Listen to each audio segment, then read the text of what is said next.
আসসালামু আলাইকুম। সবাই কেমন আছেন? আশা করি সবাই ভালো আছেন। আজ আপনাদের জন্য নিয়ে এসেছি গল্পের ৩য় পর্ব। আশা করি গল্পটি আপনাদের ভালো লাগবে। তাহলে চলুন শুরু করা যাক। উনি আমার মুখের দিকে অপলক্ষীনভাবে তাকিয়ে আছে। চেহারায় স্বাভাবিক ভাব, কিন্তু উনি এভাবে তাকিয়ে থাকাতে আমার খুব অস্বস্তি হচ্ছে। আচমকাই চেহারায় পরিবর্তন হয়ে গেল। চোখ মুখ লাল করে হঠাৎ ধমক দিয়ে আমাকে বলে, এই মেয়ে, নিজেকে কি ভাবো? হ্যাঁ, খুব চালাক, তাই না? তুমি কি ভেবেছ তোমার এই রূপের ডালি আমার সামনে মেলে ধরলে আমি গলে মোম হয়ে যাব? দেখো, আমি সেই ধরনের ছেলে না। তোমার এই বাজে অভ্যাসগুলো না খুবই বিরক্তকর। আজ দুপুরে তুমি ইচ্ছে করেই আমার সাথে ধাক্কা খেয়েছ, তারপর যা চেয়েছো তাই হয়েছে। কি ভেবেছ এসব করে আমাকে নিজের করে নেবে? তোমার এই মনের আশা কোনো দিনও পূরণ হবে না। নিহাত, আমার দুটো বাচ্চা আছে বলেই আমি তোমাকে বিয়ে করেছি। তা না হলে আমি কোনো দিনও তোমাকে বিয়ে করতাম না।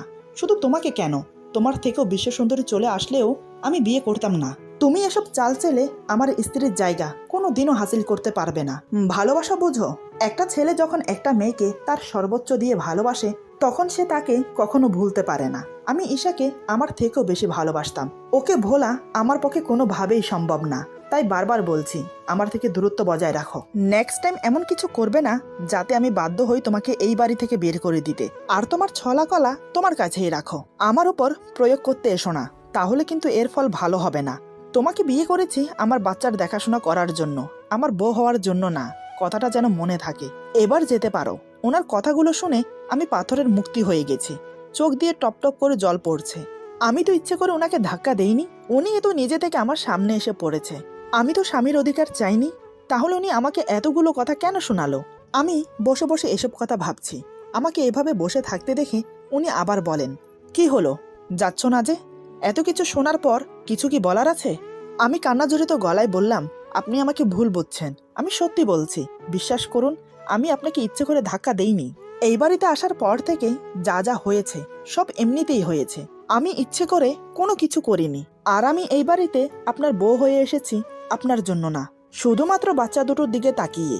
আপনি আমাকে তাড়িয়ে দিলেও আমি এই বাড়ি ছেড়ে কোথাও যাব না। এই বলে আমি চোখের পানি মুছে রুম থেকে বেরিয়ে রান্নাঘরে চলে যাই। সেখানে গিয়ে ইচ্ছে মতো কান্না করি। প্রতিদিন এত অপমান কিভাবে সহ করব? কেনই বা উনি বারবার ইচ্ছে করে আমাকে অপমান করছে? উনি কি চান না আমি এই বাড়িতে থাকি? কিন্তু আমি যে এখন পিছনে ফিরে যেতে পারবো না। আমি যে নিজের ইচ্ছায় এসেছি এখানে, নিজের ইচ্ছায় ওনাকে বিয়ে করেছি, শুধুমাত্র বাচ্চা দুটোর জন্য। আমি যে ওদের মায়ায় পড়ে গেছি, ওদের ছেড়ে যাওয়ার কোনো প্রশ্নই ওঠে না। যাব না আমি। আমাকে তাড়িয়ে দিলেও আমি যাব না। কি ভেবেছেন উনি আমাকে এভাবে অপমান করে এই বাড়ি থেকে তাড়িয়ে দেবে? সে আশা ওনার কোনো দিনও পূরণ হবে না। আমি হতে দেব না। আমার মেয়েদের থেকে আমাকে আলাদা করবে? দেখা যাক না কে কতদূর এগোতে পারে। এসব ভাবতেই মনটা হালকা হয়ে গেল। আমি চোখে মুখে পানি দিয়ে নিজেকে ফ্রেশ করে নিলাম। তারপর বাচ্চাদের জন্য দুধ গরম করে ফিটারে ভরে মায়ের রুমে চলে গেলাম। শাশুড়ি মা আমাকে দেখেই চিন্তায় পড়ে গেলেন। তিনি খুব ভালো করেই বুঝতে পারলেন ওনার ছেলের সাথে আমার কিছু একটা হয়েছে, কিন্তু তিনি আমাকে কি বলে সান্ত্বনা দেবেন সেটাই খুঁজে পাচ্ছে না। তাই চুপচাপ বসে রইলেন। অন্য প্রসঙ্গে আমার সাথে কথা বলতে লাগলেন। রাতে সবাই একসাথে খেতে বসলাম। প্রতিদিনের মতো আমি সবাইকে খাবার বেড়ে দিচ্ছি। ইচ্ছে ছিল শুধু শাশুড়ি মাকে খাবার দিয়ে বসে পড়ব, কিন্তু ব্যাপারটা খারাপ দেখায়। তাই অনিচ্ছা থাকা সত্ত্বেও ওনার প্লেটে খাবার বেড়ে দিলাম। উনি এক নজর আমার দিকে তাকিয়ে খেতে শুরু করলো। আমি কিছু না বলে রান্নাঘরে চলে গেলাম। তারপর ওনারা খেয়ে যে যার রুমে চলে গেল। আমি এসে খেয়ে নিলাম। তারপর সবকিছু গুছিয়ে দুটো ফিটার নিয়ে রুমে চলে এলাম। এসে দেখি উনি খাটে শুয়ে আছেন, পাশে বাচ্চারা ঘুমিয়ে পড়েছে। আমি কোনো কথা না বলে ফিটারগুলোকে টাওলে মুড়িয়ে বালিশের কাছে রেখে শুয়ে পড়লাম। আমাকে এভাবে চুপচাপ শুয়ে পড়তে দেখে ফাহিম বুঝতে পারলো আমি রেগে আছি। সে মনে মনে বলে, সন্ধ্যার দিকে মনে হয় একটু বেশিই বলে ফেলেছি। এমন করে বলা উচিত হয়নি আমার। হয়তো সে ইচ্ছে করে করেনি, আমার বুঝতে ভুল হয়েছে। কিছুক্ষণ নানান কথা ভেবে আমাকে উদ্দেশ্য করে বলে, এই মেয়ে, ঘুমিয়ে পড়েছ নাকি? এই মেয়ে কথাটা শুনে মেজাজ খারাপ হয়ে গেল আমার। কতবার বলেছি আমার নাম আছে, আমাকে শুধু শুধু এই মেয়ে ডাকবেন না। চুপচাপ শুয়ে মনে মনে কথাগুলো ভাবছি। এদিকে উনি আমাকে চুপ দেখে আবার বলে, এই মেয়ে, কি হলো, কথা বলছো না কেন? এবার আমি আর চুপ থাকতে পারলাম না। আমি বললাম, এই যে শুনুন, আমার না একটা নাম আছে, সেটা নিশ্চয়ই জানেন। ফাহিম বলে, জানি তো। তো আমি বললাম, তাহলে নাম ধরে ডাকুন না, কেন শুধু শুধু এই মেয়ে করছেন? ফাহিম বলে, অত নাম ধরে ডাকতে পারবো না, যখন যেভাবে ডাকবো সেভাবে কথার উত্তর দেবে। আমি বললাম, তাহলে কি আমাকে পাগল ছাগল বলে ডাকলেও উত্তর দিতে হবে? ফাহিম বলে, তুমি তো খুব বাচাল, এত কথা বলো কেন? আমি বললাম, বারে, এখন আমি বাচাল হয়ে গেলাম। আমি তো আপনার সাথে কথাই বলছি না, আপনি তো আমার সাথে আগে কথা বললেন। আমার কথা শুনে ফাহিম মনে মনে বলে, ভেবেছিলাম খারাপ ব্যবহারের জন্য সরি বলবো, এই তো দেখছি পায়ের সাথে পা লাগিয়ে ঝগড়া করতে বসে আছে। আমি বললাম, কি হলো? এই মে করে কেন ডাকছিলেন? কি দরকার বলুন? ফাহিম বলে, ডেকেছিলাম 1 কাপ কফি খাবো বলে, কিন্তু তুমি তো পায়ের সাথে পা লাগিয়ে ঝগড়া শুরু করে দিয়েছো। আমি বললাম, ও, আগে বলবেন তো। এই বলে আমি উঠে চলে গেলাম ওনার জন্য কফি আনতে। কফি খাওয়ার কথা শুনে একটু অবাকই হলাম, কারণ রাতে ঘুমোতে গিয়ে কখনো উনি কফি খান না। আজ হঠাৎ কফি চাইছেন। কে জানে রে বাবা, মানুষের মতিগতি বোঝা বড় দায়। আমি কফি বানিয়ে রুমে এসে দেখি উনি বারান্দায় দাঁড়িয়ে আছেন। আমি গিয়ে বললাম, এই নিন আপনার কফি। ফাহিম আমার দিকে এক নজর তাকিয়ে কফিটা নিয়ে নিল। আমি কফি দিয়ে চলেই আসছিলাম, তখনই ফাহিম বলে, কি ব্যাপার, চলে যাচ্ছ যে? আমি বললাম, কেন, আর কিছু লাগবে? ফাহিম বলে, না, তবে আমার পাশে একটু থাকো, আজ খুব নিজেকে একাকী লাগছে। ওনার কথা শুনে ওনার উপরে থাকা সব রাগ উধাও হয়ে গেল। বুকের ভেতরটা মোচড় দিয়ে উঠল কষ্টে। যতই উনি আমাকে বকা দিক, তবুও তো উনি আমার স্বামী। আমি চুপচাপ ওনার পাশে গিয়ে দাঁড়ালাম। ফাহিম আমার দিকে এক নজর তাকিয়ে বলে, সন্ধ্যার ব্যবহারের জন্য আমি খুবই দুঃখিত। আসলে ওভাবে তোমাকে বলা উচিত হয়নি আমার। জানি না মাঝে মাঝে আমার কি হয়ে যায়, পারলে আমাকে ক্ষমা করো। আমি বললাম, থাক না ওসব কথা, আর এমনিতেও আমি কিছু মনে করিনি।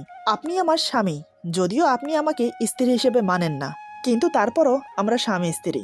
আমি কোনো ভুল করলে সেটার জন্য আমাকে শাসন করার সম্পূর্ণ অধিকার আপনার আছে।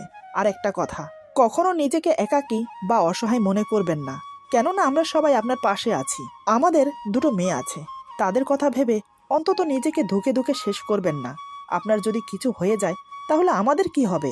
ততক্ষণে ফাহিমের কফি খাওয়া শেষ হয়ে গেছে। আমার কথার কোনো উত্তর না দিয়ে বলে, রাত অনেক হয়েছে, চলো এবার ঘুমোবে। বুঝতে পারলাম উনি আর কথা বাড়াতে চাইছেন না, তাই আমিও কিছু না বলে ঘুমোতে চলে গেলাম। মনের মধ্যে নানান প্রশ্ন উকিঝুঁকি মারছে, কিন্তু তার কোনো উত্তর খুঁজে পাচ্ছি না। মাঝে মাঝে লোকটাকে আমি ঠিক বুঝে উঠতে পারি না, এই ভালো কখন আবার এই খারাপ। মনে হয় ওনাকে বুঝে উঠতে আমার সারা জীবন লেগে যাবে।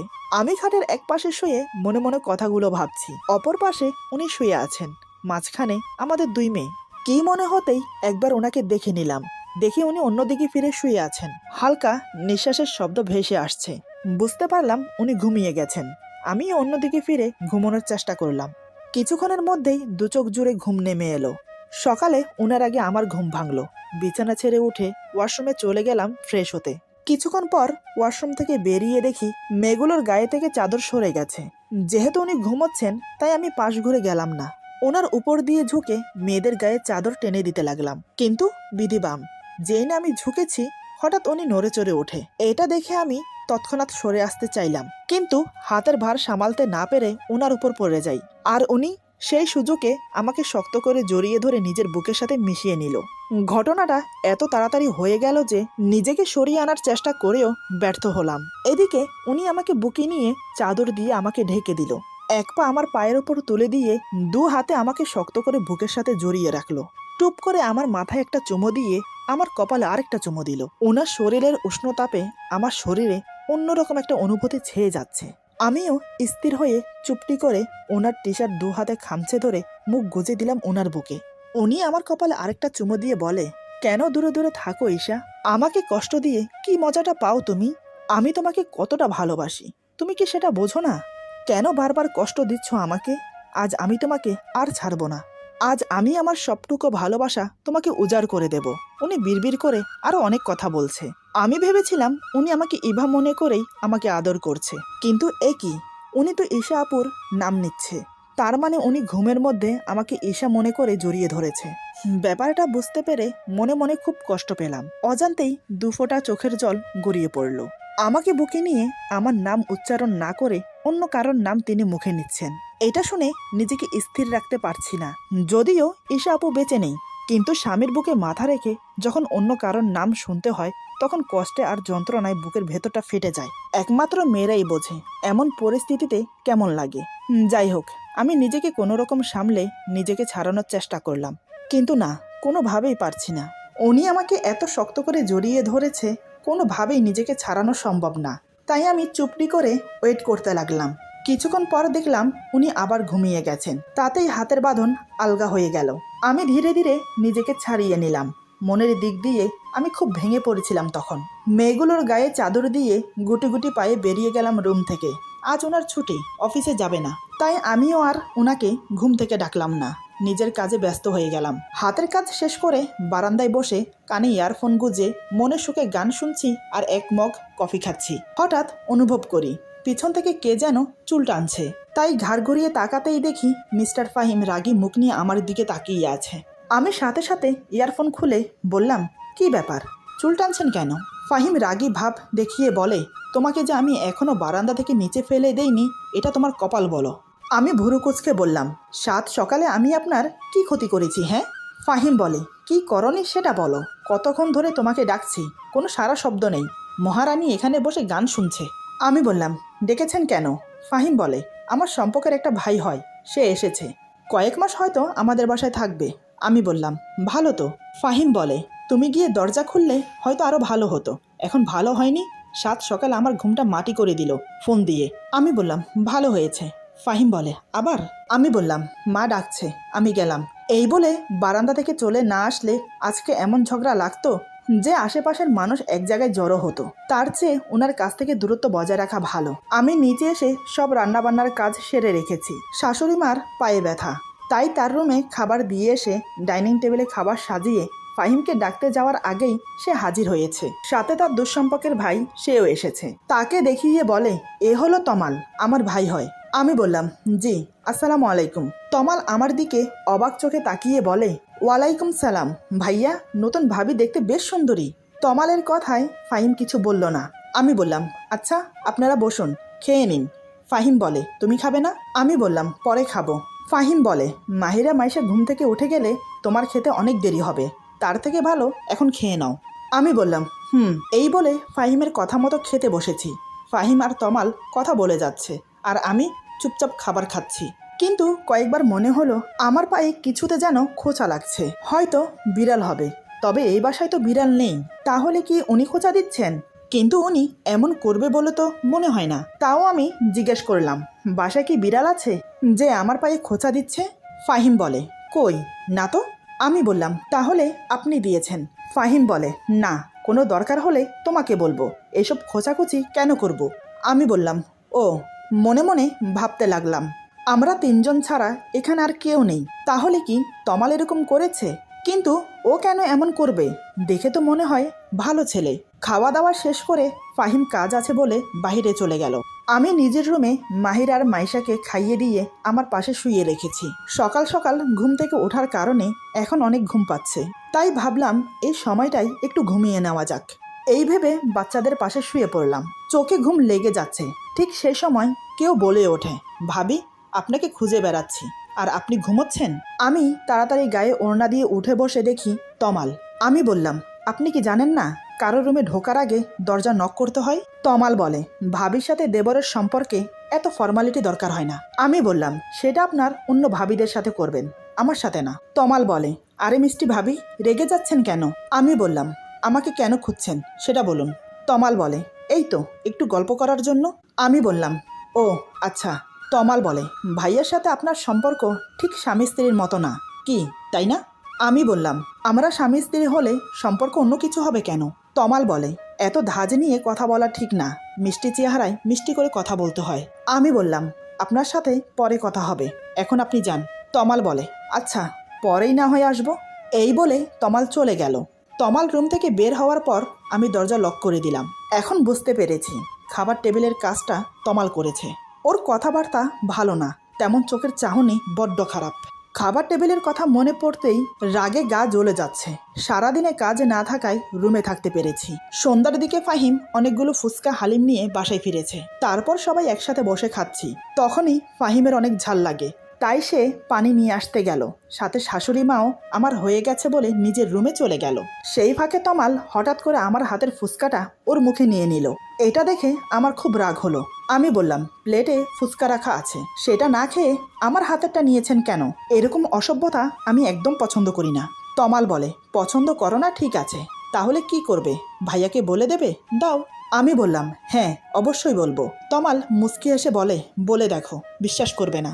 এরই মধ্যে ফাহিম পানি নিয়ে আসলো। আমারও ঝাল লেগেছিল, তাই এক গ্লাস পানি ঢেলে খেতে লাগলাম। এই সুযোগে তমাল বলে, ভাবির এত ঝাল লেগেছে, তাও কিন্তু ফুচকা খাওয়া ছাড়েনি, এমনকি আমার হাতেরটাও নিয়ে খেয়েছে। তমালের কথা শুনে মন চাচ্ছে ওর গালে একটা থাপ্পড় বসিয়ে দেই, কিন্তু না, ফাহিম ওকে ভালো ছেলে বলে জানে। আমি কোনো কথা বললাম না, চুপচাপ সেখান থেকে রুমে চলে আসলাম। অতীত ভুলে নতুন করে সংসার শুরু করেছি, কিন্তু তাও বিপদ আমাকে ছাড়ে না। কী করে যে তমালের খারাপ উদ্দেশ্য সবার সামনে প্রকাশ করব ভেবে পাচ্ছি না। ফাহিমকে বলতে খুব ভয় লাগছে, যদি আমাকে ভুল বোঝে খুব অস্থির লাগছে, তাই বারান্দায় গিয়ে পায়চারি করছি। বেশ কিছুক্ষণ পরে ঠিক করলাম ফাহিমকে গিয়ে সব বলে দেব। এই ভেবে রুমে গিয়ে দেখি উনি ঘুমাচ্ছেন, আর কিছু বলা হলো না। আমি আর বেশি চিন্তা ভাবনা না করে ঘুমিয়ে পড়লাম। সকালে ঘুম থেকে তাড়াতাড়ি উঠে ফ্রেশ হয়ে শাশুড়ি মায়ের সাথে বসে কাজ করছি। তখন মাকে জিজ্ঞেস করলাম, আচ্ছা মা, এই তমাল ছেলেটা কেমন? মা বলে, শুনেছি তো ভালো, আমি ওকে আমাদের বাসায় রাখতে চাইনি, কিন্তু ওর বাবা অনেকবার বলেছে রাখতে। আমি বললাম, মা একটা কথা বলবো? মা বলে, হ্যাঁ বলো। আমি বললাম, ও খুব খারাপ ছেলে। তারপর তমাল যা যা করেছে সব মাকে বললাম। আমার মুখে সব শুনে মা তো রেগে মেগে আগুন। মা বলে, আমি এক্ষুনি ওর ব্যবস্থা করছি, দাঁড়া। এই বলে মা রেগে গিয়ে ফাহিমের কাছে যাবে, কিন্তু আমি তাকে যেতে না দিয়ে বললাম, ও মিথ্যে কথা বলে পার পেয়ে যাবে, নয়তোবা আমাকে দোষী করবে। তাই আমি ভাবছি ওকে হাতে নাতে ধরিয়ে দিতে হবে। তবে মা, আজই আমাদের বাসায় ওর শেষ দিন। এমন সময় মাহিরা মাইশার কান্নার আওয়াজ শুনতে পেলাম। আমি হাত ধুয়ে তাড়াতাড়ি রুমে চলে গেলাম। রুমে এসে দেখি ফাহিম ওদের কোলে নিয়ে সামলাচ্ছে। আমি বললাম, ওদের আমার কাছে দিয়ে নাস্তা খেতে যান। ফাহিম বলে, আমার মেয়েরা কিছু খায়নি, সেদিকে তোমার খেয়াল আছে? আমি বললাম, বারে, আমার খেয়াল থাকবে না তো কার থাকবে? আপনি ওদের খেয়াল রাখেন নাকি? সব কাজ তো আমিই করি। ফাহিম বলে, এই, আমাকে একদম কথা শোনাবে না, বাচ্চাদের খাওয়ানো তেমন কঠিন কিছুই না। আমি বললাম, ও তাই নাকি, এই নিন ফিটার, এখন ওদের খাইয়ে দিন। ফাহিম বলে, এই বলে আমার হাত থেকে ফিটার নিয়ে মাহিরার মুখে ধরেছে, কিন্তু দুধ মুখে যাচ্ছে না, মুখের দুই পাশ দিয়ে পড়ে যাচ্ছে, আর মাহিরা কাঁদছে। যখন দেখে তার ধারায় হবে না, তখন বলে, আচ্ছা শোনো, তুমি ওকে খাইয়ে দাও, আমার অফিসে যেতে লেট হয়ে যাচ্ছে। আমি হো হো করে হেসে বললাম, দেখলেন তো, বাচ্চাদের খাওয়ানো অত সহজ না, তাও আবার একসাথে দুজন। ফাহিম বলে, আমার সময় নেই, নয়তো আমি পারতাম। আমি বললাম, মচকাবেন তবুও ভাঙবেন না। ফাহিম কথা ঘুরানোর জন্য বলে, ওদের খাইয়ে দিয়ে তাড়াতাড়ি আমার জন্য খাবার বাড়ো। এমন সময় দরজায় নক করে তমাল বলে, ভাইয়া আসবো? ফাহিম বলে, হ্যাঁ ভেতরে আয়। তমাল বলে, তুমি অফিসে যাবে কখন? ফাহিম বলে, এই তো একটু পরে। কেন? তমাল বলে, তোমার সাথে আমিও যাব, কারণ তোমার অফিসে ইন্টারভিউ আছে, ওখানে চাকরি হলে ভালোই হবে। ফাহিম বলে, কেন, অফিসের পাশে কি বাসা ঠিক করেছিস? তমাল বলে, না, এই শহরে তেমন কিছুই চিনি না, আগে তোমাদের বাসায় যদি কয়েকদিন থেকে। ওর কথা শেষ হওয়ার আগেই ফাহিম বলে, হ্যাঁ থাকতে পারিস, কোনো সমস্যা নেই। তমাল আমার দিকে তাকিয়ে রহস্যময় হেসে বলে, আচ্ছা। এই বলে তমাল রুম থেকে চলে গেল। এতক্ষণ আমি বাচ্চাদের কোলে নিয়ে মুখ ঘুরিয়েছিলাম। ফাহিম রেডি হয়ে আমাকে বলে, বিয়ের পরে তো বাবার বাড়ি যাওনি, কালকে শুক্রবার আছে, যদি যেতে চাও তাহলে নিয়ে যাব। আমি ওনার কথা শুনে একগাল হেসে বললাম, সত্যি নিয়ে যাবেন তো? ফাহিম বলে, হ্যাঁ। আমি বললাম, আমি কিন্তু কয়েকদিন থাকবো। ফাহিম বলে, মানে? তুমি কয়েকদিন থাকলে আমার মেয়েদেরকে কে দেখবে শুনি? আমি বললাম, ওদের আমার সাথে নিয়ে থাকবো। ফাহিম বলে, না, সকালে যাব আবার বিকেলে চলে আসব। আমি বললাম, না, এমনটা হয় নাকি? এতদিন পরে যাব আর 2 দিন থাকবো না? আমি কিন্তু 2 দিন থাকবো, তাও বাচ্চাদের নিয়ে। ফাহিম বলে, তাহলে যাওয়ার দরকার নেই। কথাটা বলে রুম থেকে হন হন করে বেরিয়ে গেল। আমি তো ওনার কথা শুনে অবাক হয়ে তাকিয়ে আছি। এভাবে কেউ কাউকে মুখের উপর না বলে। তবে ওনার কথা শুনে এটা বুঝলাম উনি আমাকে যেতে দেবে না। আমিও আর রুমে বসে না থেকে ওনার পিছন পিছন গেলাম। তারপর ডাইনিং টেবিলে সবাই একসাথে বসে খাচ্ছি। তখনই হঠাৎ ফাহিম মাকে বলে, মা, কালকে আমরা সবাই ইভার বাবার বাড়িতে যাব। মা বলে, আমার যাওয়ার দরকার নেই, তোরা যাস। ফাহিম বলে, না, সবাই যাব। তারপর তমালের দিকে তাকিয়ে বলে, তুইও যাবি? তমাল বলে, আচ্ছা ভাইয়া, আমি তো অবাক ওনার কথা শুনে। দেখলেন তো, আমি বলেছিলাম না, এই লোকটাকে বোঝা বড় দায়। এই তো একটু আগে রুমে আমাকে বলল যাওয়ার দরকার নেই, এখন আবার বলছে কাল যাবে। কি আজব রে বাবা। এতক্ষণ আমি অবাক হয়ে ওনার দিকে তাকিয়েছিলাম। হঠাৎ আমার চোখ পড়ল তমালের দিকে। দেখি তমাল বজ্জাত হারামি আমার দিকে তাকিয়ে মুচকি হাসছে। ওর হাসির পিছনে লুকিয়ে আছে খারাপ উদ্দেশ্য, কিন্তু সেটা হতে দেওয়া যাবে না। হঠাৎ অনুভব করি আমার পায়ের উপর কেউ পা রেখেছে। কেউ বলতে এটা তমাল ছাড়া আর কেউ না। তাই আমিও পা সরিয়ে একটা লাথি মারি ওর পায়ে। তমাল ব্যথায় চেঁচিয়ে বলে, উফ, পা মনে হয় গেল। ফাহিম বলে, তমাল তোর কি হয়েছে? তমাল বলে, না ভাইয়া, কিছু না। ফাহিম বলে, তুই কি ব্যথা পেয়েছিস? তমাল বলে, না তেমন কিছু না, হঠাৎ করে পায়ের রগে টান লেগেছে। ফাহিম বলে, সাবধানে বসতে পারিস তো নাকি? তমাল বলে, পা একটু নাড়াচাড়া দিলে ঠিক হয়ে যাবে। তমালের চেহারা দেখে আমার খুব হাসি পাচ্ছে, তবে শাশুড়ি মাও বুঝেছে কাজটা আমি করেছি। খাওয়া শেষ করে তমাল বাসা থেকে বের হবার সময় বলে, কাজটা কিন্তু ঠিক করলে না, এর জন্য তোমাকে পস্তাতে হবে। আমি বললাম, আমি তোমার কোনো কথার উত্তর দিলাম না, পারলে কাজে করিয়ে দেখাও। তমাল আমার দিকে অগ্নি দৃষ্টি নিয়ে তাকিয়ে হন হন করে চলে গেল বাহিরে। আমি রুমে এসে বাচ্চাদের গোসল করিয়ে জামা কাপড় পরিয়ে মায়ের কাছে দিয়ে এসে তারপর আমি গোসল করব। এই ভেবে ওদের গোসল করিয়ে কাপড় পরিয়ে যেই না মাকে দিয়ে আসতে যাব, তার আগেই মা রুমে আসে ওদের নিতে। মা বলে, ইভা তুমি কিন্তু ভুল করছো, তমালের কথা ফাহিমকে না বলে। আমি বললাম, মা আমি চাই একটা প্রমাণ সহ ওকে ধরিয়ে দিতে। মা বলে, আজকে যা করলে তাতে ও তোমার উপর ক্ষেপে আছে, এর বদলা ঠিক নেবে। আমি বললাম, আজকেই ওর শেষ দিন, আপনি সাথে থাকবেন তো মা? মা বলে, থাকবো। এভাবেই সারাটা দিন কেটে যায়। সারাদিনে তমাল বাসায় আসেনি। এদিকে আমি অপেক্ষা করে আছি কখন বাসায় আসবে। সন্ধ্যার দিকে ফাহিমের সাথে তমাল বাসায় আসে। মুখ দেখে মনে হয় চাকরি হয়নি। আমি তো খুব খুশি হয়েছি। প্রায় আধা ঘন্টা পর আমি তমালের রুমে গেলাম এক গ্লাস পানি নিয়ে। রুমে টি টেবিলের উপর পানির গ্লাস রেখে যেই না বেরোতে যাব, ঠিক তখনই পেছন থেকে তমাল আমার ওড়না টেনে ধরে। ওর এমন ব্যবহারে আমার খুব রাগ হয়, ইচ্ছে করছে ঠাস করে দুটো থাপ্পড় মারি। আমি রাগিত দৃষ্টি নিয়ে ওর দিকে তাকিয়ে বললাম, আমি আপনার ভাইয়ের বউ হই, আপনি আমার সম্পর্কে দেবর হন, আর আপনি কি না আমার ওড়না টেনে ধরেছেন? ছি ছি ছি। তমাল বলে, এই একদম আমাকে সম্পর্কের দোহাই দিয়ে কথা বলবে না। বিয়ে করেছো একটা মধ্যবয়স্ক লোককে, আবার আমার কাছে সাধু সাজো? আমি বললাম, আপনাকে ভালোভাবে বলছি, আমার ওড়না ছাড়ুন, নয়তো আমি চিৎকার করব। তমাল মুচকি হেসে বলে, চিৎকার করো, আমি বলবো তুমি আমার সাথে সম্পর্কে জড়াতে চাও। আমি বললাম, আপনার মতো নিচু মনের মানুষ একটাও দেখিনি।